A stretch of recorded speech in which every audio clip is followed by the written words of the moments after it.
See the Governor of West Bengal, Mananiya Mukhyamantri Ji, colleagues and friends of the dais, distinguished guests, ladies and gentlemen. 3 বছর Kyiv আসতে পারিনি, আপনাদের সঙ্গে দেখা করতে পারিনি, তাই অনেক কষ্ট হয়েছে। বান্দা দিয়ে আপনাকে অনেক অনেক ধন্যবাদ। আবার আমাকে নিমন্ত্রণ করলেন এখানে আবার আসার সুযোগ দেবার জন্য। ধন্যবাদ কলকাতা আবার ভালোবেসে ডাকার জন্য। কলকাতা আমার বাড়ির মতো। আপনাদের জামাইবাবু জীবনভর আপনাদের জামাই থাকবে।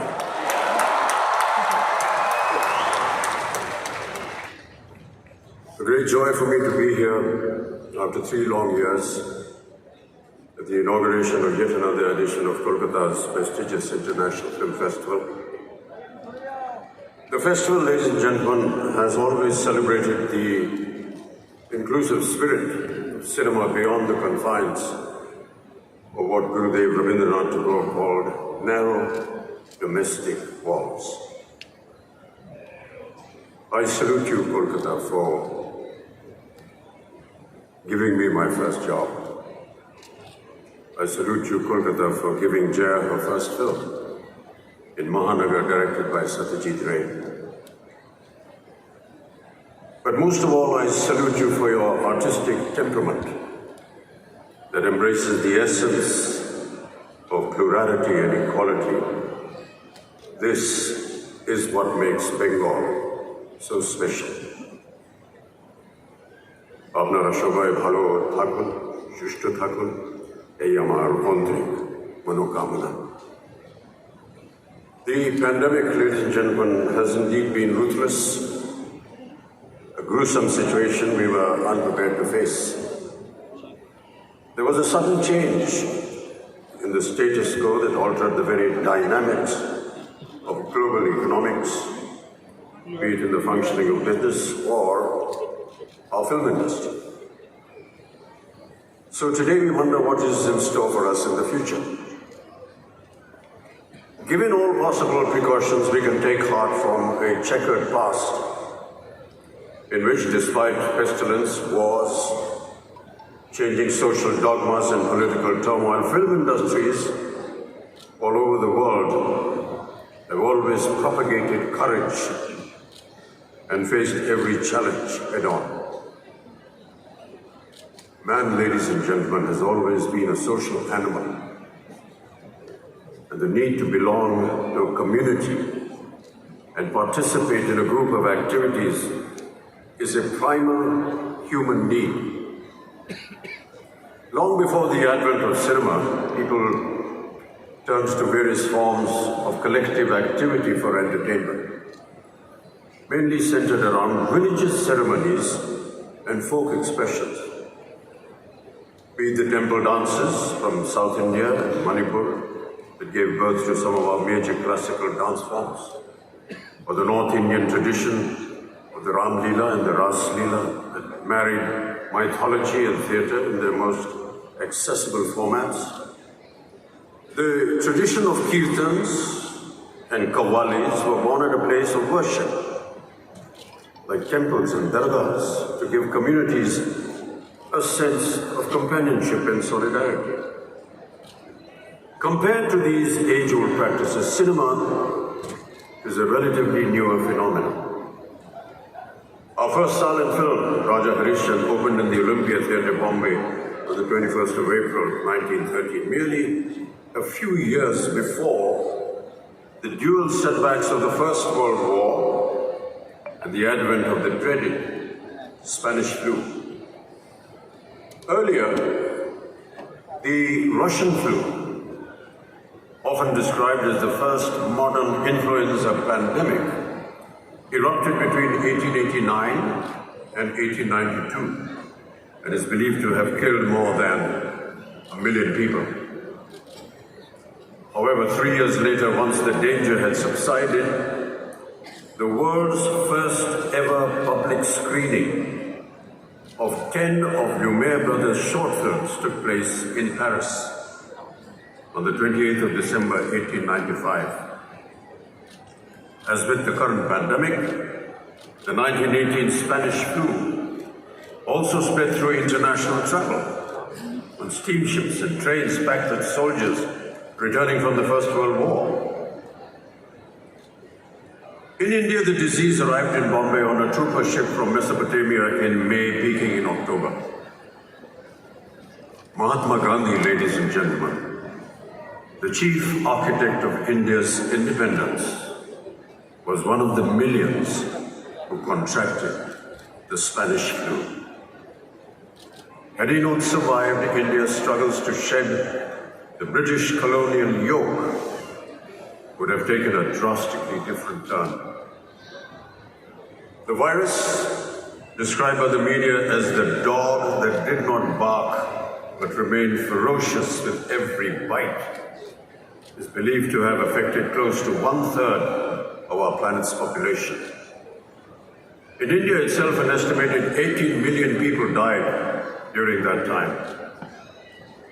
But ironically, it was also instrumental in uniting the people against the British, who had neglected all healthcare norms.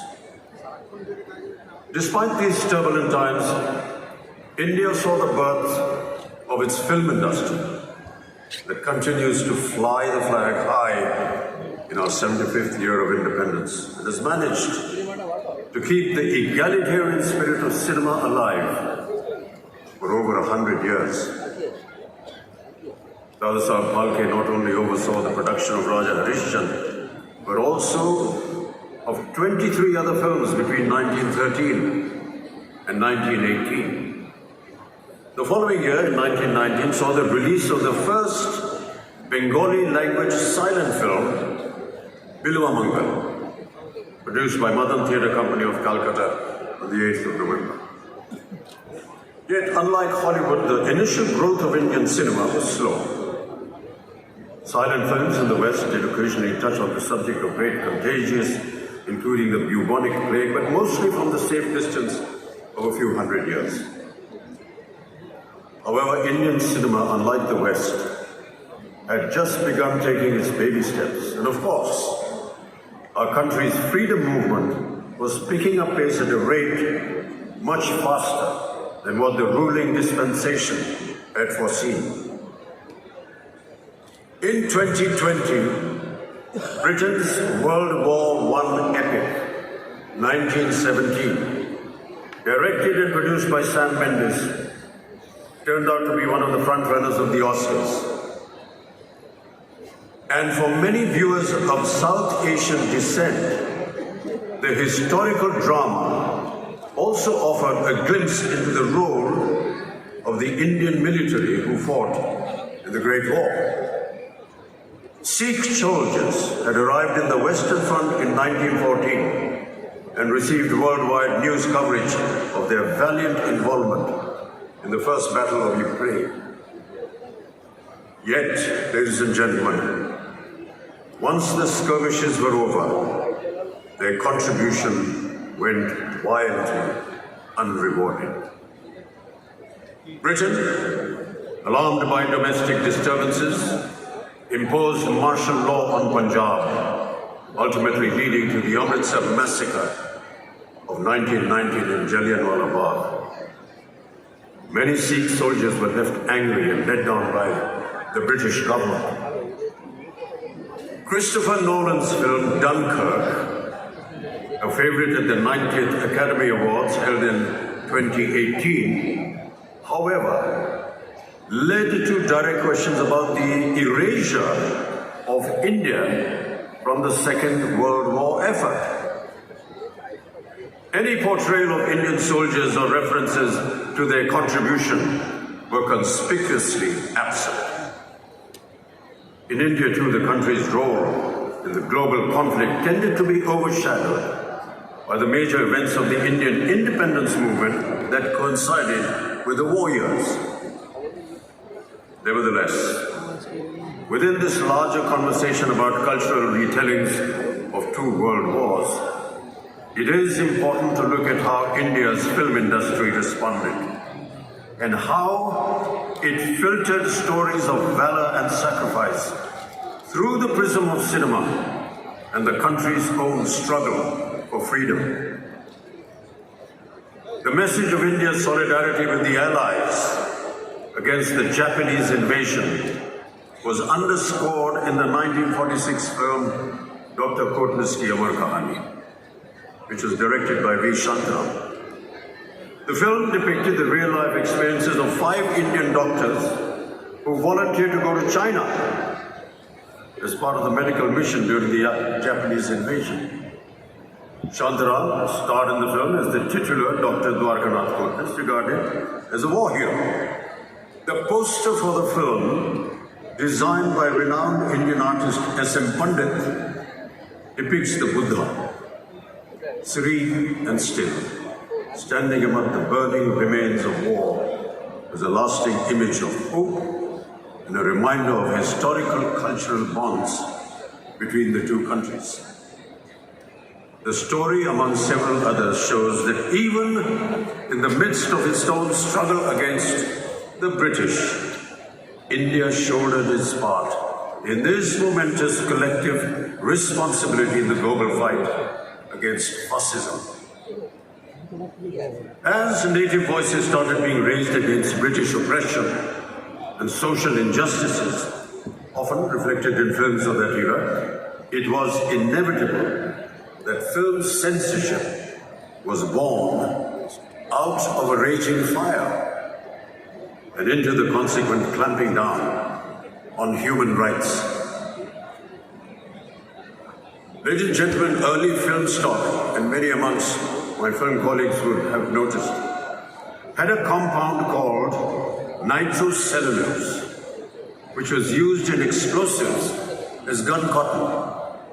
Mixed with camphor, it became nitrate film, not explosive, but still violently flammable.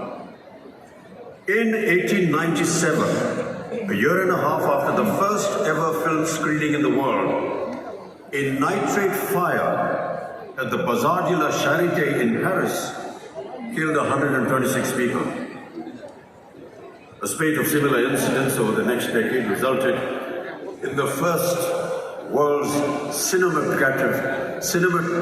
cinematograph legislation being passed in Britain in the year 1909 to improve safety standards by controlling the issue of cinema licenses.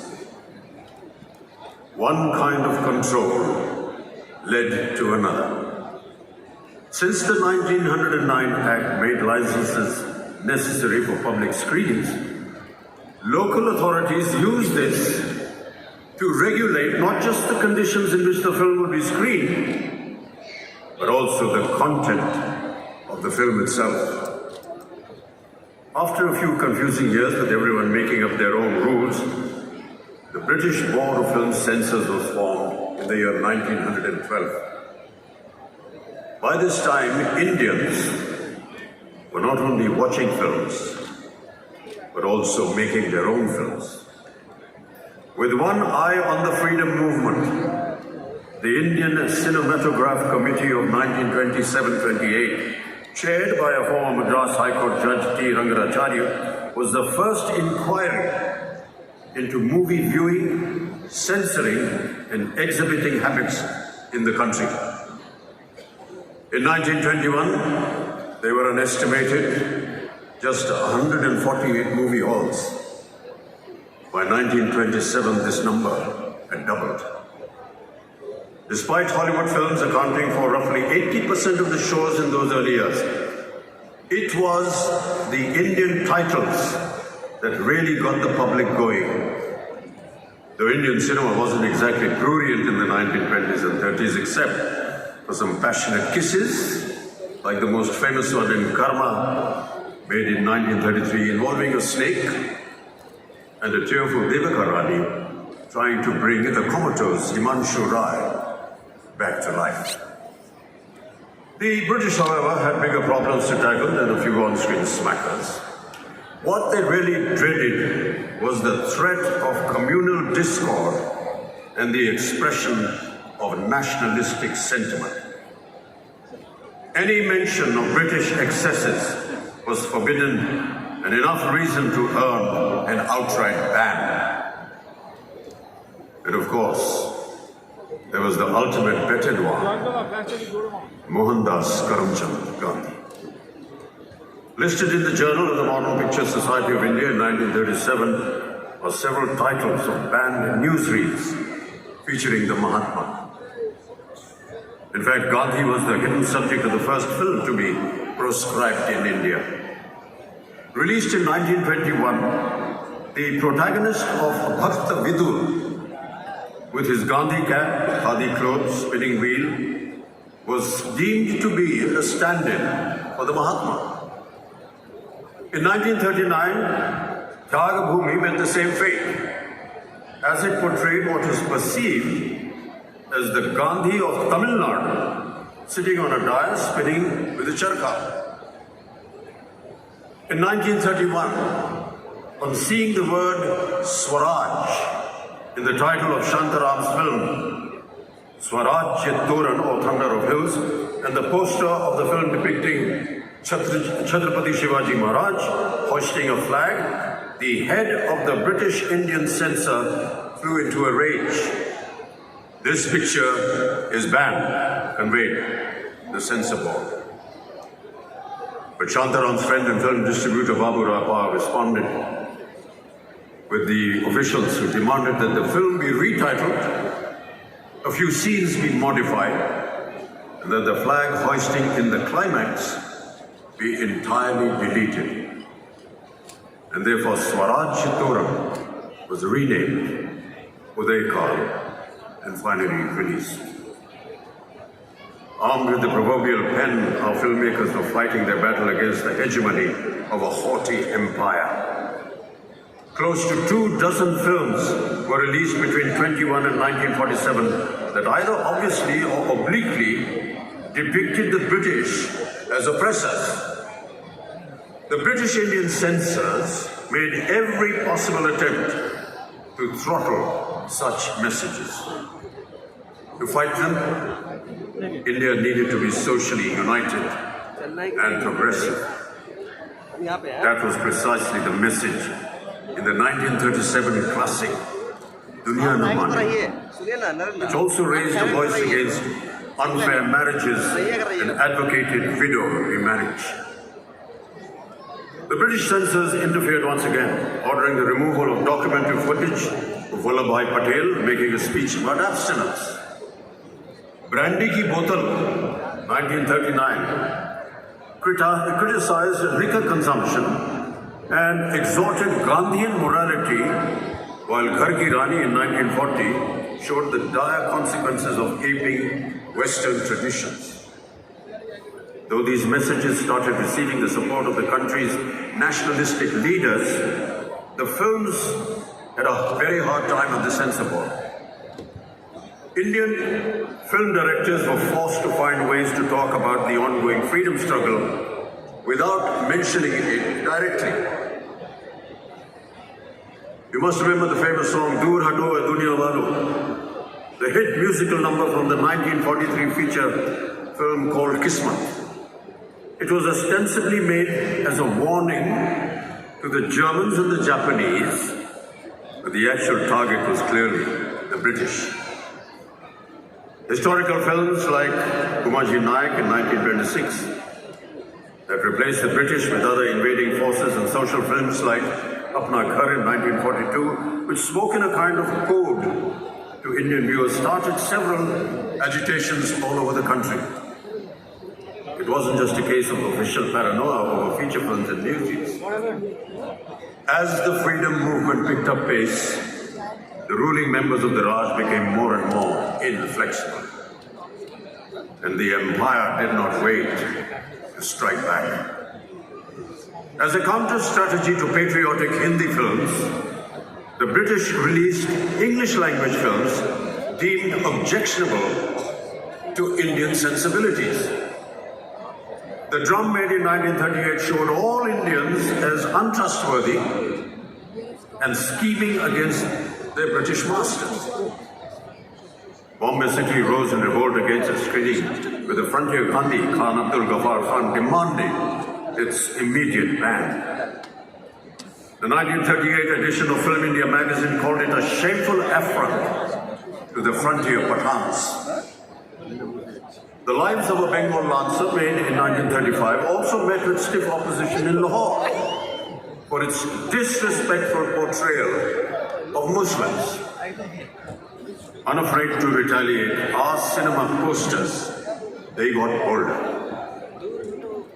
Bringing light to a vexed nation was the tagline of Chal Chal Re Naujawan in 1944. While Turn East and Hear India Speak was the tagline of Prabhat's Hum Ek Hai in 1946. Ek Kadam in 1947 went to the extent of showing Netaji Subhash Bose in one of its posters. With these never-ending confrontations in the 1940s, the policing of Indian cinema grew exasperatingly stringent.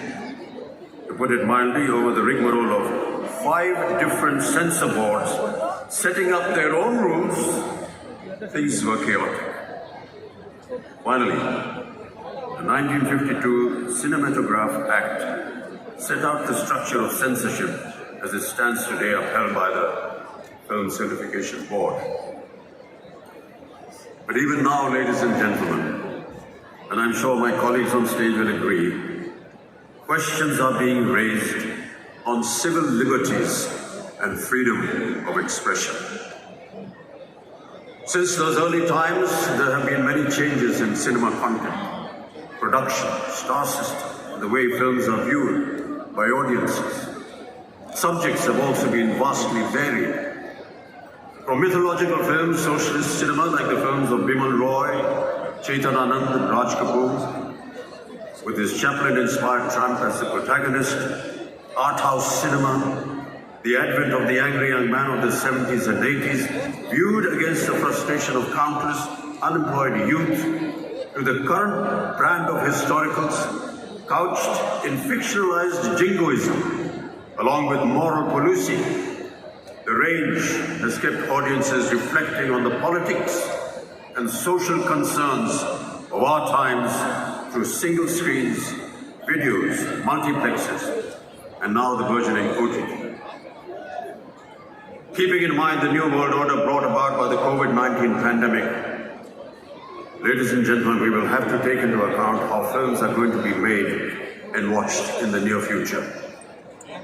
Perhaps the clue lies in the works of our timeless cinema maestros. Nearer home, there may be pointers in Satyajit Ray's cinema which reveal a politically and socially conscious and often prescient vision of Bengal, India and humanity. Manik Das films, while remaining culturally rooted in Bengal, speak on universal themes like the immortal Apu trilogy. His cinema, ladies and gentlemen, is a reflection of the dreams, aspirations, struggles, angst, challenges and corrosiveness of India's plurality. The Spanish flu ended in April 1920. A year later, on the 2nd of May 1921, Satyajit Ray was born. We celebrated his birth centenary as another pandemic ravaged the world. One of his later films, Ganashatru in 1990, can be taken as an indication of how Ray may have reacted to current times. In this chamber drama about a jaundice epidemic caused by water contamination that is suppressed by both the state and the local temple, Dr. Ashok Gupta becomes an enemy of the people fighting for justice. Most of Mrinalda's early films were more overtly political, always championing the cause of the rebels, the downtrodden, and the oppressed. His later films, however, touched upon the personal challenges of loneliness, as essayed by the protagonist Jamini in Khanda in the year 1984. Akalir Shondhone, 1980s, views the horrors of the 1943 famine through the lens of a facetish and impersonal film crew, shooting a story in 1980 about the catastrophe and suddenly becoming face to face with hunger and deprivation in real life. The amalgamation of political turmoil and personal tragedy was a constant leitmotif in Mrinalda's oeuvre that makes his work so unique and relevant. Ritwik Ghatak, another of Bengal's celebrated filmmakers whose centenary is also approaching in the year 2025, unapologetically celebrated feminism and depicted ruthless social realities born out of the partition in his cinema. Within his relatively short filmography, what stands out for its poignancy and lyricism is the partition trilogy led by Meghe Dhakatara in 1960, followed by Komal Gandhar in 1961 and Subarn Rekha in 1965. Filmmaking was purely an art form for Ritwik Ghatak, through which he expressed his anger and despair at the sufferings of the people. We, the film fraternity, would do well to remember these stalwarts and their artistic convictions as the entertainment industry all over the world goes through a radical change. The earlier environment of movie business concentrated in the hands of a few studios is falling apart. It is impossible to know whether the opportunity to garner new home viewing audiences during the current crisis will be short-lived or whether it will keep growing in time. But I suspect it will be more demanding. That the hunger for entertainment will drive viewers to new releases online whenever they show up, and that studios will begin calculating their online streaming drop dates with the same care that they devote to their theatrical release calendars. The big question, of course, is whether studios will be able to sustain the big-ticket theatrical first model. It is not impossible to imagine theatrical releases being transformed into special events to strictly limited runs of a week or a month that will coexist with or briefly precede streaming releases. Certainly in doing so, the studios would have to restructure their revenue models. We cannot take our audiences for granted. Today, viewers are not only exposed to a range of international content, but also have the option to watch this content in a variety of formats, ranging from the traditional big screen to their personal tabs and mobile phones. Big decisions have to be made that will determine the future of entertainment. I suspect there will have to be artistic rethinking, and bold, imaginative ideas will bring new joy and faith to humanity. Ladies and gentlemen, let us discover more of that which is impossible and then do it. Let us find new summits to conquer. Let us bring down the barriers that have blinded our view of the horizons. Let us craft a singularity out of the many truths that come our way. Let us build a landmark for today, and let us make a new history for tomorrow. Let us demolish the differences that divide us. Let us build a monolith with our diversity. May no one be in the shadows of our glory. May everyone feel the joy. Way back in 1912, atop a ship across the Red Sea carrying him to Glasgow, Gurudev Rabindranath had written these immortal lines that should inspire us all in the darkest hours, offering us courage to seek a new tomorrow. Aro, alo, aro, alo, hey noane prabhu dhalo, shure, shure, vinashi pure, tumi aro, aro, aro, dao tan, prano bhoriye, trisha bhoriye, more aro, aro, aro, dao tan. Pour more light into these eyes, O Lord. Pour more music into my flute. Fill my heart to the brim. Quench my thirst. Give me more reason to to rejoice and live. Thank you.